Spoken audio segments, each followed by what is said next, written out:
Hello everybody, and welcome to another segment of What's Up with Nick and Chuck. This is our holiday 4th of July edition.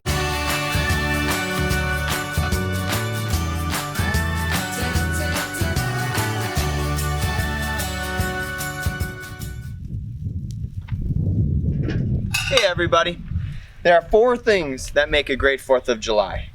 One of them is you need to have a cold beverage. You can have your PBR, your Busch Light, or your Old Fashioned.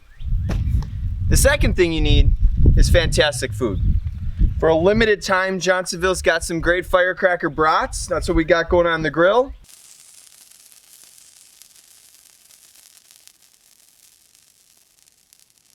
Everybody loves a good bag of Doritos. Taste the rainbow. And number 3 is good company.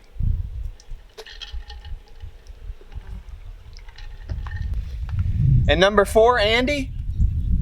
And the fourth thing you obviously need for the 4th of July is fireworks. My favorite are the Old Fashioned, either the firecrackers or the Roman candles. Thanks everybody for watching another episode of What's Up with Nick and Chuck. I hope our 4 holiday tips help you have a great weekend. And happy 4th of July from everybody at HUI. Take care, everybody. Bye everyone.